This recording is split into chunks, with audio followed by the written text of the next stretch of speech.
Hello class. आज मैं आप लोगों को जीके का नया टॉपिक हिस्ट्री पढ़ाने वाला हूँ। हिस्ट्री में मैंने आप लोगों को सीक्वेंस बाय पढ़ाया था।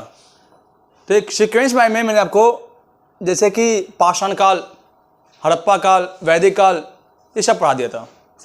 इसके बाद मैंने वैदिक काल अंत करने के साथ ही मैं जनपद पे आने वाला था, लेकिन जनपद के अंदर मैं पढ़ाना भूल गया था आपको महावीर जैन और महावीर बौद्ध।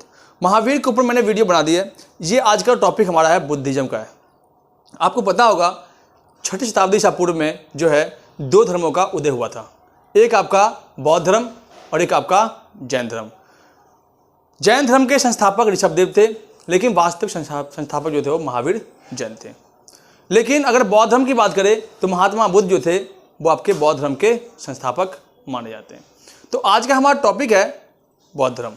सेशन शुरू करने से पहले मैं आपको बता दूं, जो भाई क्लास में प्रेजेंट होना चाहते हैं वो जल्दी आ जाए लाइव के लिए।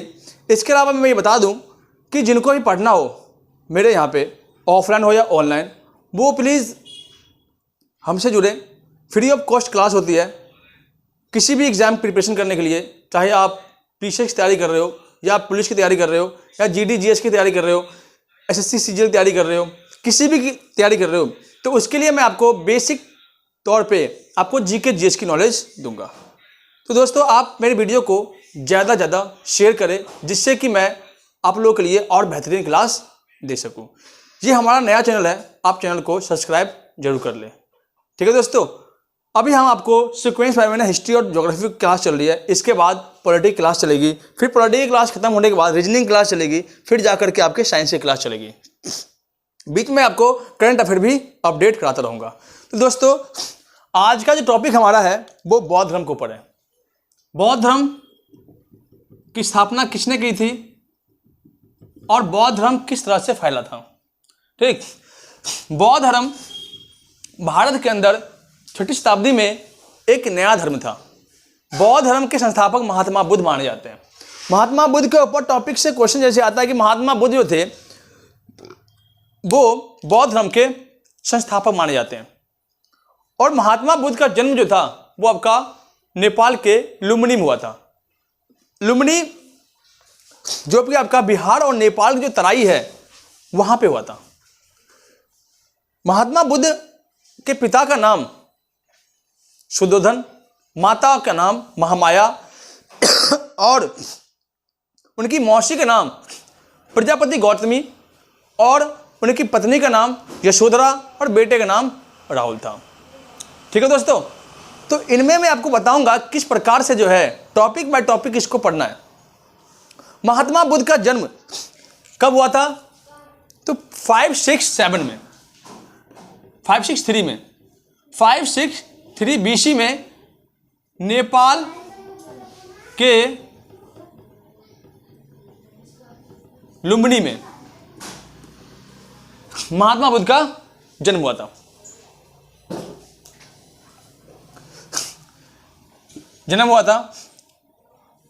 महात्मा बुद्ध का बचपन का नाम सिद्धार्थ था।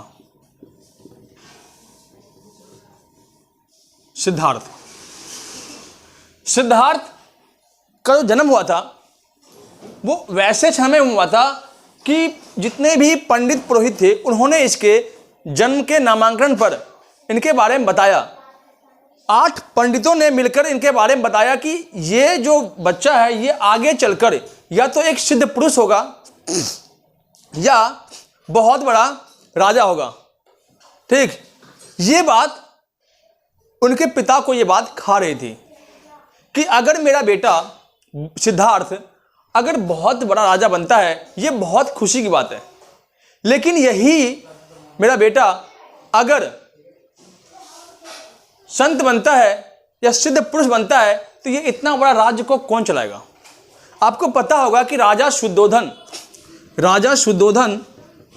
कौन था, बुद्ध के पिता थे, लेकिन ये कपिल वस्तु के शाक्य कबीले के मुखिया थे। ये कौन थे तो शाक्य कबीले के मुखिया थे, एक बहुत बड़े राजा के परिवार से थे, ये राजा के थे। इनकी जो पत्नी थी वो भी एक रानी थी, महामाया। बुद्ध के जन्म के 7 दिन के बाद महामाया की मृत्यु हो जाती है। महामाया जो है वो मरने के बाद 7 दिन के बाद उनका लालन पालन जो है उनकी मौसी गौतमी, प्रजापति गौतमी ने की थी। गौतमी के जो है उन्हीं के नाम पर कोई इतिहास कहता है कि गौतमी के नाम पर ही महात्मा बुद्ध का नाम गौतम पड़ा था। लेकिन कुछ विद्वान इतिहासकार कहते हैं कि महात्मा बुद्ध का नाम जो गौतम इसलिए पड़ा क्योंकि वे गौतम कुल से संबंध रखते थे, इसलिए उनका नाम गौतम पड़ा था। ठीक, महात्मा बुद्ध को सांसारिक मोह माया से दूर रखने के लिए उनके पिता ने एक ऐसे भवन का निर्माण किया जहाँ पे सारे ऐशो आराम थे। महात्मा बुद्ध के लिए एक अलग, सिद्धार्थ के लिए एक अलग से महल बनाया गया। उन महल में वो तमाम चीज़ें दी गई जो तमाम चीज़ें एक अच्छे लोग के लिए होते हैं। मान लो कि सिद्धार्थ को बिल्कुल अलग कर दिया, एक अलग राजभवन में बैठा करके उनको किसी भी दुख से लगभग 14 से 12 वर्ष तक दूर रखा गया। महात्मा बुद्ध लगभग 14-15 साल की अवस्था तक एक ही राजमहल के अंदर कैद रहे, लेकिन एक बार उन्हें अपने राजभवन घूमने का मौका मिला। वो जिद करने लगा कि मुझे राजभवन देखना है। जब शुद्धोधन को ये बात पता चली तो शुद्धोधन ने अपने पूरे राज्य में मंत्रियों से यह करवा दिया कि सिद्धार्थ घूमने जाएगा तो एक ऐसा व्यवस्था करो कि जिस रास्ते सिद्धार्थ जाए वहाँ पे कोई दुख, दर्द, तकलीफ की चीज़ें ना हो।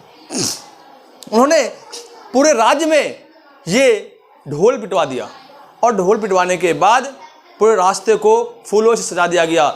जहाँ जिस रास्ते सिद्धार्थ गया वहाँ पे खुशियाँ ही खुशियाँ थी, किसी प्रकार का कोई दुख नहीं था। लेकिन जब सिद्धार्थ एक दुख क्या देखा, एक वृद्ध व्यक्ति को देखा। वृद्ध व्यक्ति अपने हाथ में डंडे को लेकर के खड़ा था और वो कांप रहा था, लेकिन सिद्धार्थ को इस बात की थोड़ी सी भनक नहीं थी कि ये वृद्ध व्यक्ति है कौन। वो इस बात से टेंशन में था और उसने सारथी से पूछा, उनका सारथी शायद चुंकी था, चुंकी से पूछा, सारथी ये बताओ ये व्यक्ति कौन है। बहुत ही भोलेपन से उन्होंने जवाब कहा, किससे? सारथी से, कि ये बताओ ये व्यक्ति कौन है। सारथी ने उत्तर दिया, महाराज आपको नहीं पता, ये वृद्ध व्यक्ति है। कहा ये वृद्ध क्या होता है? कहा महाराज जो इंसान पैदा लेता है, जो इंसान बड़ा होता है, जवान होता है, वो अंत में बुढ़ा होता ही होता है। तो सिद्धार्थ का उत्तर निकला कि क्या मैं भी बुढ़ा होऊंगा? क्या मेरी भी हालत ऐसी होगी? मेरे बाबूजी तो बुढ़े नहीं है, क्या मेरे बाबूजी बुढ़े जाएंगे, इस तरह हो जाएंगे? कहा हाँ महाराज, जो जीवन में जवान हुआ है, जो पैदा लिया है, उसे अंत में बुढ़ा होना ही पड़ता है। ये बात सिद्धार्थ के मन में बहुत ही गहरी से चुभ चुकी थी। अब सिद्धार्थ को इस बात की टेंशन थी कि ये बुढ़ा होता क्या है। इस बात से वो बिल्कुल विचलित हो गया। कहा ठीक है तुम आगे चलो। सिद्धार्थ फिर आगे चलता है तो रास्ते में उसे एक बीमार व्यक्ति दिखता है। उन भीड़ों में जहां खुशियां थी वो खुशियां नहीं दिख रहा था उसे, लेकिन जहां उसे दुख दिख गया उस दुख पे उसे गहरा प्रभाव पड़ता था। उसने सिद्धार्थ से पूछा कि हे सारथी से पूछा, और सारथी ये कौन है? ये व्यक्ति क्या इसको ये ऐसे कांप क्यों रहा है, ये कहर क्यों रहा है, चिल्ला क्यों रहा है? कहा कि प्रभु ये जो व्यक्ति है ये जो है दर्द से कांप रहा है, इसे पीड़ा हो रखा है, ये घाव हो रखा है, ये बीमार है। कहा ये बीमार क्या होता है, ये पीड़ा क्या होती है, ये दर्द क्या होता है? मुझे तो कभी एहसास नहीं हुआ इस चीज़ों का, क्या मैं भी ऐसे होऊंगा? कहा जी महाराज आप भी ऐसे ही होगे। ये बात सिद्धार्थ को और ज़्यादा ही चुभने लगी थी। कहा ठीक है सारथी तुम आगे चलो।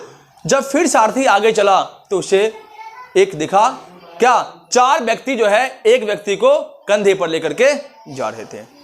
अब सिद्धार्थ को यह बात और टेंशन आ गई और उन्होंने पूछा कि क्या है ये 4 व्यक्ति किसको ले जा रहे हैं उठा करके? कहा कि महाराज ये जो व्यक्ति है ये मर चुका है, ये दुनिया को छोड़ जा चुका है और लोग इन्हें जलाने ले जा रहे हैं। कह रहे ये मरना क्या होता है? कहता है महाराज जो इंसान जिंदा लिया है वो अंत में मरेगा ही मरेगा। कहा मैं ही मरूंगा? कहा हाँ। कहा फिर धिक्कार है शरीर पे, जब मुझे जीना है, जब मैं जन्म लिया और जब मुझे अंत में बीमार होकर बुढ़े होकर मरना ही है, तो इस शरीर का घमंड करके क्या करूंगा मैं? मुझे सब कुछ त्याग करके एक अलग जीवन जीना है। लेकिन इसी बीच उसने देखा एक सन्यासी। कहा ये व्यक्ति कौन है? कहा ये सन्यासी है। कहा इससे क्या, ये क्या कर रहा है? कहा दीन दुनिया से बिल्कुल परिचित नहीं है, इनका आत्म साधन बिल्कुल अलग है, ये किसी से भी कोई भी मनमुटाव नहीं करता है, ये अपने में मग्न रहता है, ये ध्यान लगता है। कह रहा था ठीक, इससे अच्छा और कौन होगा? ये 3 व्यक्ति थे, बुढ़े बीमार और मर गए, उससे अच्छा और कौन होगा? और कौन होगा? ये चीजें सिद्धार्थ के दिल में बिल्कुल बैठ सी चुकी थी। अब सिद्धार्थ बहुत ही टेंशन में आ गया। घर आया तो घर में देखा, क्या देखा? घर में गया वो अपने राजमहल में और उपवन में जाकर के, बागान में जाकर के वो तपस्या करना शुरू कर दिया। अब सिद्धार्थ के जब पिताजी को ये बात पता चली तो सिद्धार्थ ने, शुद्धोधन ने सीधे फैसला लिया कि ये इसको हुआ क्या है। तो उसके सारथी ने जवाब दिया कि महाराज इन्होंने 3 व्यक्ति को देख लिया, 4 व्यक्ति को। ऐसे व्यक्ति, पहले बीमार, पहले बुढ़े व्यक्ति, फिर बीमार, फिर एक लाश और फिर एक सन्यासी। उनको देखते हुए इनका मन जो था वो बिल्कुल विचलित हो गया। यह सब सुनकर के सिद्धार्थ बिल्कुल परेशान हो गया। मंत्रियों की बैठक हुई, शुद्धोधन ने मंत्रियों को बुलाया। मंत्रियों को बुलाने के बाद ये फैसला लिया कि अब जो है इसकी शादी करवा दो। माना जाता है कि सिद्धार्थ का मन बदलने के लिए उसका विवाह एक सुंदर सी राजकुमारी यशोधरा से करवा दिया जाता है। राजकुमारी से विवाह होने के बाद सिद्धार्थ का एक लड़का होता है जिसका नाम होता है राहुल। लेकिन फिर भी वो उन चीजों में खुश नहीं रहता और अंत में 29 वर्ष की अवस्था में सिद्धार्थ अपने पूरे जीवन में अपने राजमहल को त्याग करके चले जाता है। जाते जाते वो कहां पहुंचता है? राजगीर। राजगीर में एक गांव होता है उड़वेला गांव। जिस दिन वो जाता है वो है, उस दिन को हम महानिष्क्रमण कहते हैं। उसके जाने की तिथि को हम क्या कहते हैं? महानिष्क्रमण। ये क्वेश्चन आपके लिए बहुत ज्यादा इंपॉर्टेंट है, महाविनिष्क्रमण।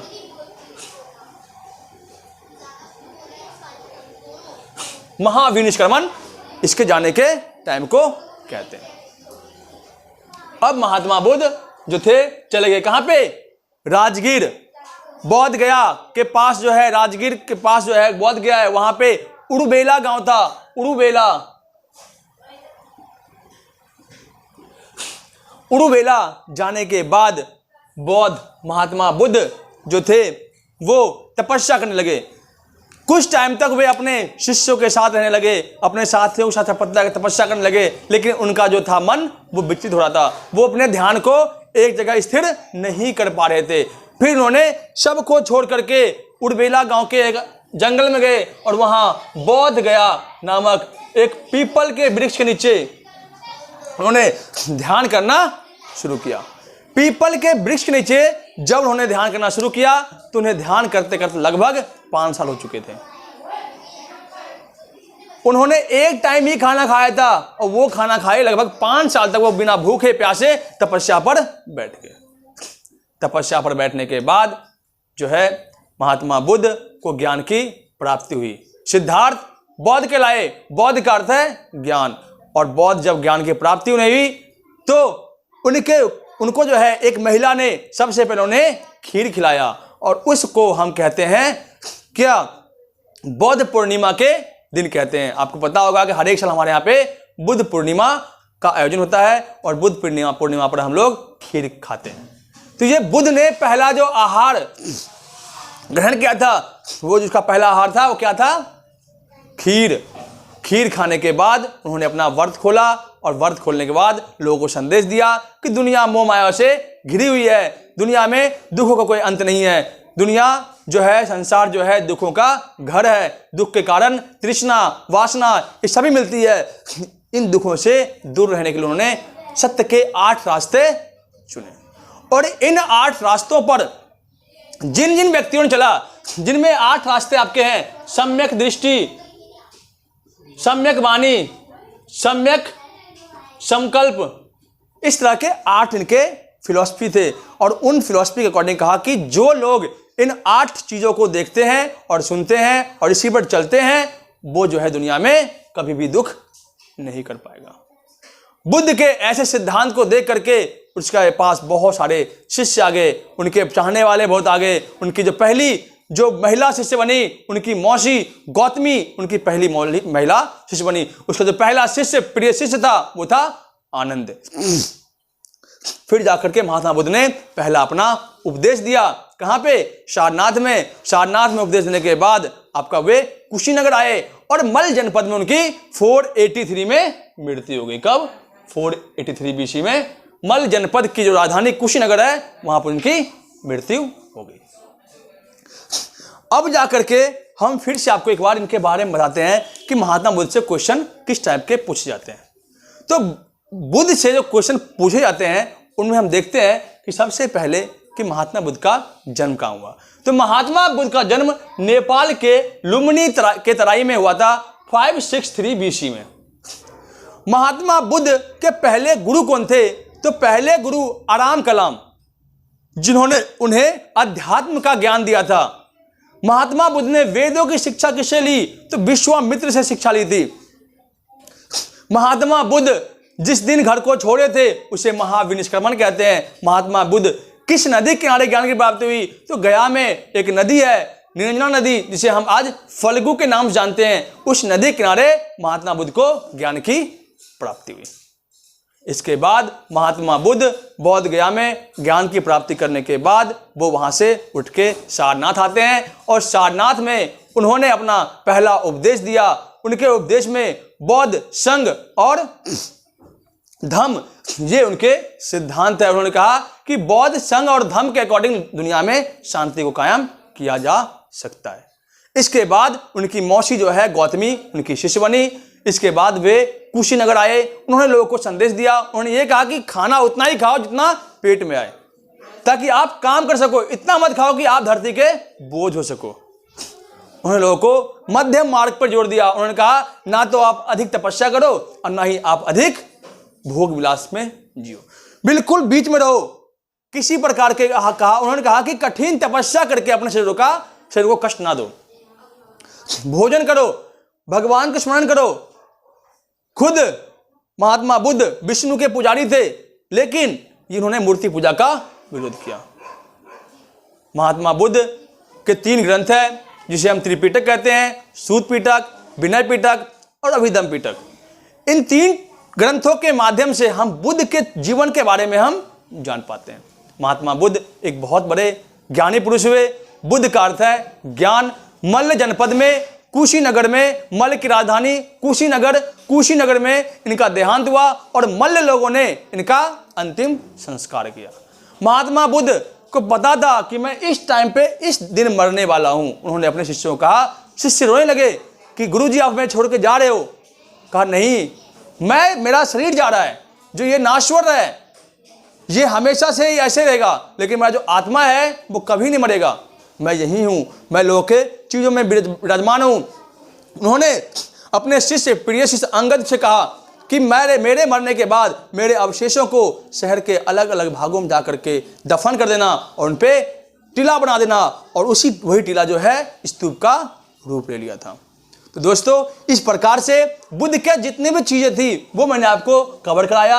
आपको अगर क्वेश्चन चाहिए तो आप कमेंट बॉक्स में कमेंट करें, आप लोगों को PDF मिल जाएगा A to Z क्वेश्चन जितना मैंने पढ़ाया। अगर आप 2 से 3 बार वीडियो देखेंगे तो आपको वीडियो की अच्छी समझ हो जाएगी और आप जो है क्वेश्चन को भी कर लोगे, आपको क्वेश्चन करने की जरूरत नहीं पड़ेगी। इसलिए ज़्यादा और कुछ नहीं पूछा जाता है। धन्यवाद।